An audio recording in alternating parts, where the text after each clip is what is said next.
नमस्कार साथियों, मैं तुल भारत और आज हम कक्षा 6 की इतिहास की पाठ्य पुस्तक हमारे अतीत उसका अध्याय 4 पढ़ने जा रहे हैं, जिसमें हम क्या बताती हैं हमें किताबें और कब्रें, इसके बारे में हम पढ़ेंगे। इससे पहले हमने आरंभिक नगर, क्या, कब, कहाँ और कैसे, ये सारे हमने चैप्टर पढ़ रखे हैं। इसके अध्याय 1, 2, 3 और अध्याय 1 का हमने क्वेश्चन आंसर सेट भी लगा रखा है लिखित रूप में। अगर आपने चैनल को अब तक सब्सक्राइब नहीं किया तो कर लीजिएगा, और अगर आपने वो वीडियो नहीं देखी है, क्वेश्चन आंसर वीडियो लिखित रूप में, जिसमें आप आराम से वीडियो में देख के लिख भी सकते हैं, तो आप जरूर देख लीजिएगा। इन सबके जो लिंक होंगे हम डिस्क्रिप्शन बॉक्स में आपको दे देंगे। मैं आशा करता हूँ आप घर पे होंगे और अच्छे से पढ़ रहे होंगे, आपको कोई दिक्कत नहीं हो रही होगी। तो हम बिना समय व्यर्थ करे शुरुआत करते हैं वीडियो की। वीडियो को एंड तक जरूर देखिएगा, एंड में आपके लिए बहुत अच्छा मैसेज होगा, तो आप वीडियो को जरूर देखिए, अपने दोस्तों से जरूर पहुंचाना। अध्याय 4, क्या बताती हैं हमें किताबें और कब्रें। पुस्तकालय में मेरी जैसे ही घंटी बजी, शिक्षक ने छात्रों को अपने साथ आने को कहा। आज वह पहली बार पुस्तकालय जा रहे थे। मैरी ने देखा कि पुस्तकालय उसकी कक्षा से काफी बड़ा था और वहां किताबों से भरे कई रैक थे। कोने में एक अलमारी थी जो मोटी मोटी किताबों से भरी थी। मेरी को एक अलमारी खोलने की कोशिश करते देख शिक्षक ने कहा, उस अलमारी में अलग अलग धर्मों से जुड़ी हुई महत्वपूर्ण किताबें हैं। क्या तुम्हें मालूम है कि हमारे पास वेदों का भी एक संग्रह है? मेरी सोचने लगी, वेद क्या है, चलो पता लगाएं। दुनिया के प्राचीनतम ग्रंथों में एक, शायद तुमने वेदों के बारे में सुना होगा, आपने वेदों के बारे में जरूर सुना होगा। आपको पता है कि 4 वेद होते हैं और सबसे जो पुराना है ऋग्वेद, सामवेद, यजुर्वेद, अथर्ववेद है। तो सबसे पुराना ऋग्वेद है, इसी क्रम में चलता है और हम पढ़ेंगे कि इनमें क्या क्या बातें हैं। तो हम जनरली अपनी बातों में पढ़ लेते हैं कि वेदों में लिखा है, पुराणों में लिखा है, तो अब आपको पता लगेगा कि वेद क्या होते हैं और कितने प्राचीन हैं। तो जो सबसे पुराना वेद है वह ऋग्वेद है, जिसकी रचना लगभग 3500 साल पहले हुई। ऋग्वेद में, ठीक है, कितने साल पहले हुई? 3500 साल पहले। कौन से वेद? ऋग्वेद की। ऋग्वेद में 1000 से ज्यादा क्या है? प्रार्थनाएं हैं, जिन्हें क्या कहा जाता है? जिन्हें सूक्त कहा जाता है। क्या कहा जाता है? सूक्त कहा जाता है। क्या कहा जाता है? सूक्त कहा जाता है। सूक्त का मतलब है अच्छी तरह से बोला गया। यह विभिन्न देवी देवताओं की स्तुति में रचे गए हैं। किसकी स्तुति में रचे गए हैं? देवी देवताओं के। इनमें से 3 देवता बहुत महत्वपूर्ण हैं। कौन कौन से? अग्नि, इंद्र और सोम। अग्नि आग के देवता को कहते हैं, इंद्र युद्ध के देवता है, और सोम एक पौधा है जिससे एक खास पेय बनाया जाता है था। ठीक है, तो आपको यहाँ पे ये भी 3 चीज पता लग गई है प्रश्नों के। अगर आप देखें कल, अगर आपको प्रश्न आ जाए कि भैया किन 3 देवताओं के बारे में बात की गई ऋग्वेद में, तो आप बता सकते हो अग्नि, इंद्र और सोम। वैदिक प्रार्थनाओं की रचना ऋषियों ने की थी। आचार्य विद्यार्थियों को इन्हें अक्षरों, शब्दों और वाक्यों में बांटकर स्वस्वर पाठ द्वारा कंठस्थ करवाते थे। आपने देखा होगा आजकल वीडियोस भी आती है जिसमें छोटे छोटे बच्चे जो हैं वह संस्कृत के जो वो होते हैं, श्लोक होते हैं, बड़ी तेज तेज बोल रहे होते हैं। तो उस प्रकार ऋषि मुनि जो थे, आचार्य थे, वो ऐसे करवाते थे उनको। ठीक है, क्या करवाते थे? कंठस्थ, मतलब उनको याद करवाते थे। अधिकांश सूक्तों की रचयिता सीखने और सिखाने वाले पुरुष थे। मतलब जो उन सूक्तों के जो रचनाकार थे और उनको सीखने और सिखाने वाले जो लोग थे, वह कौन थे? वह पुरुष वर्ग के लोग थे।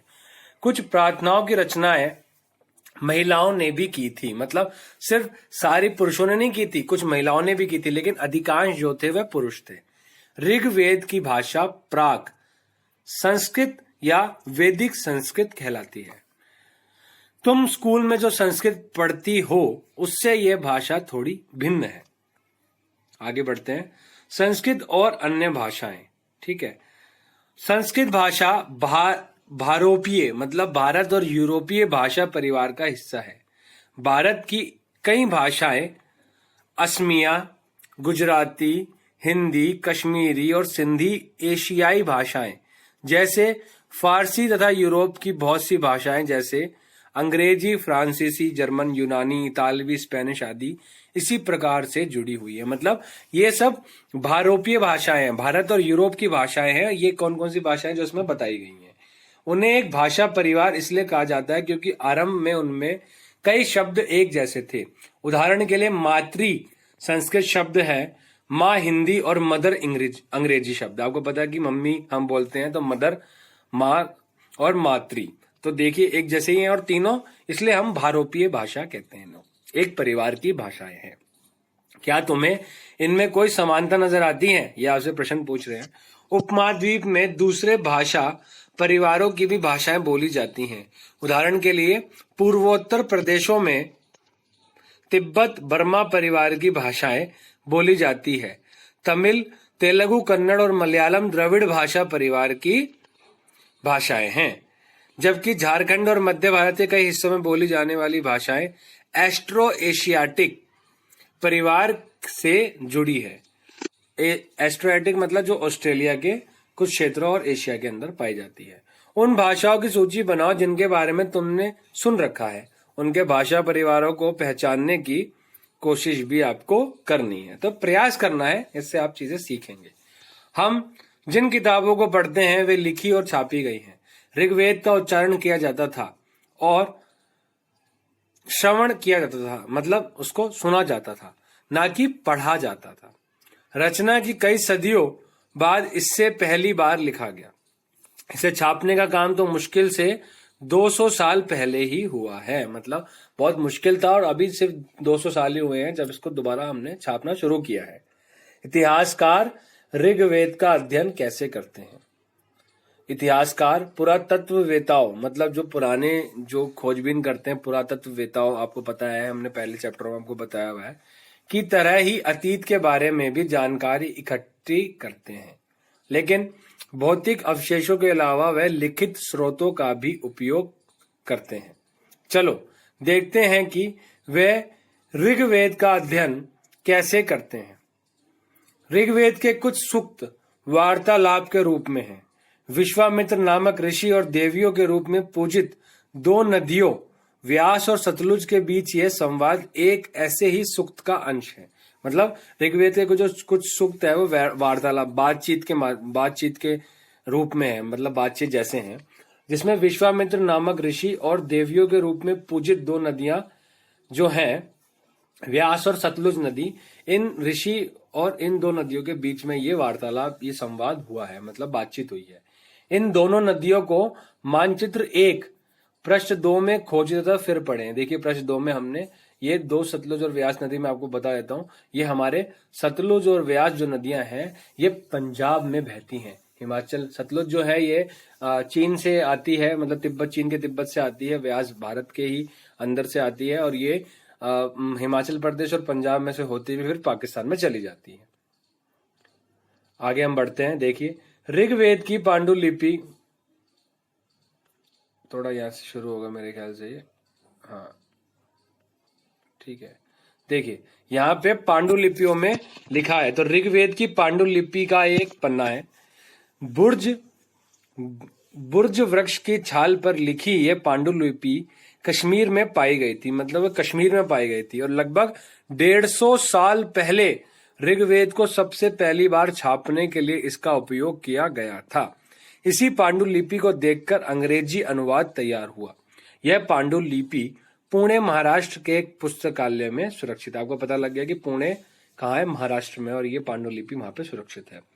विश्वामित्र और नदियां, देखिए यहाँ पे संवाद है और संवाद को आज पढ़ने का आपको मिल गया, बहुत अच्छी बात है, वरना आपको ऋग्वेद खोलना पड़ेगा, फिर ऋग्वेद खोल के आपको ये संवाद मिलेगा, लेकिन आपको 6th क्लास की ही एनसीईआरटी के बुक में मिल गया। तो कितनी बेहतरीन किताब है और कितना मजेदार किताब है, इसलिए हम बोलते हैं कि आपको पढ़ना बहुत अच्छा लगेगा, हमारे साथ साथ पढ़िए।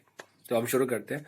विश्वामित्र, हे नदियों, विश्वामित्र कहते हैं, हे नदियों, अपने बछड़ों को चाटती हुई दो दमकती गायों की तरह दो फुर्तीले घोड़ों की चाल से पहाड़ों से नीचे आओ। इंद्र द्वारा दी गई हुई शक्ति से स्फूर्त तुम रथों की गति से सागर की ओर बह रही हो।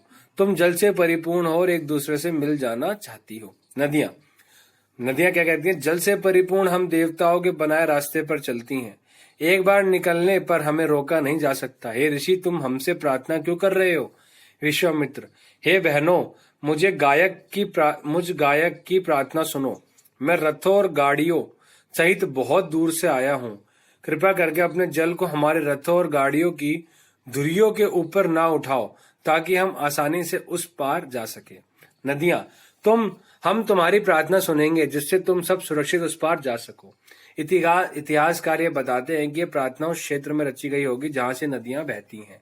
वह यह भी बताते हैं, सुझाते हैं कि जिस समाज में ऋषि रहते थे वहां घोड़ों और गायों की को बहुत महत्व दिया जाता था, इसलिए नदियों की तुलना घोड़ों और गायों से की गई है। क्या तुम्हें लगता है कि रथ भी महत्वपूर्ण थे? अपने जवाब के लिए कारण बताओ। प्रार्थना की पंक्तियों को दोबारा पढ़कर ये बताओ कि उनमें परिवहन के लिए किन किन साधनों का उल्लेख है। ऋग्वेद की प्रार्थनाओं में अन्य दूसरी नदियां, खासकर सरस्वती, सिंधु और उसकी सहायक नदियों का भी जिक्र है। गंगा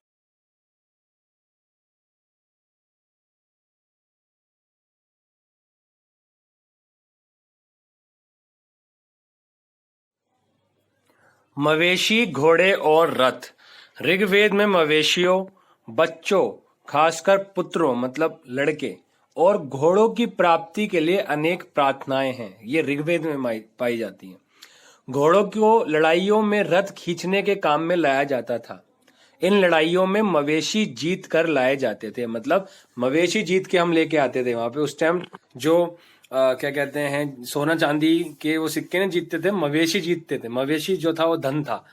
लड़ाइयां वैसे जमीन के लिए भी लड़ी जाती थी, जहां अच्छे चारागाह हो, मतलब अच्छे खेत हो, जहाँ पे अच्छे मतलब पशुओं के लिए चरने के लिए जगह हो, या जहां पर जो जैसी जल्दी तैयार हो जाने वाली फसलों को उपजाया जा सकता था, ऐसी खेती हर जमीनों के लिए भी लड़ाइयां होती थी।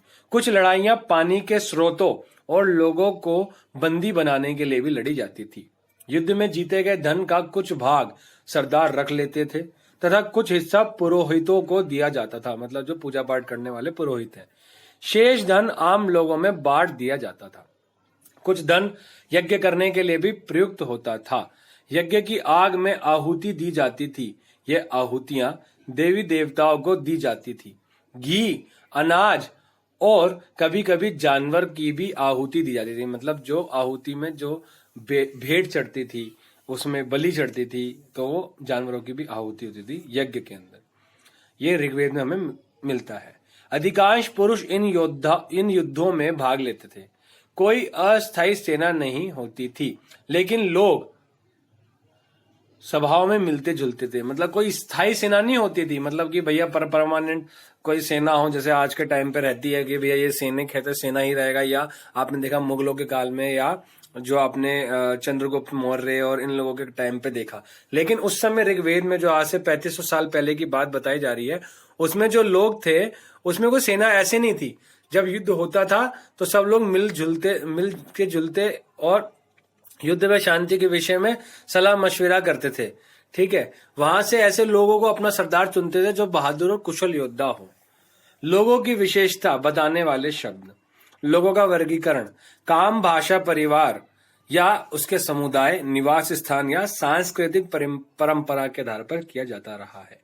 ऋग्वेद में लोगों की विशेषता बताने वाले कुछ शब्दों में को देखो। ऐसे दो समूह हैं जिनका वर्गीकरण काम के आधार पर किया गया है। पुरोहित, जिन्हें कभी कभी ब्राह्मण कहा जाता था, तरह तरह के यज्ञ और अनुष्ठान करते थे। और दूसरे लोग थे राजा। ये राजा वैसे नहीं थे जिनके बारे में तुम बाद में पढ़ोगी, या ये ना तो बड़ी राजधानियों और महलों में रहते थे, ना इनके पास सेना थी, ना ही ये कर वसूलते थे। प्राय राजा के मृत्यु के बाद उसका बेटा अपने आप ही शासक नहीं बन जाता था, जैसे आज के टाइम पे होता है।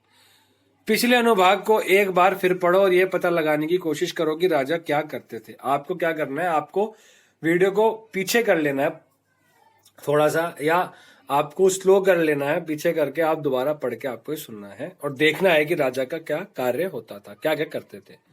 जनता या पूरे समुदाय के लिए दो शब्दों का इस्तेमाल होता था। एक था जन, जिसका प्रयोग हिंदी व अन्य भाषाओं में आज भी होता है, जैसे कहते हैं जनतंत्र, जनता का शासन है।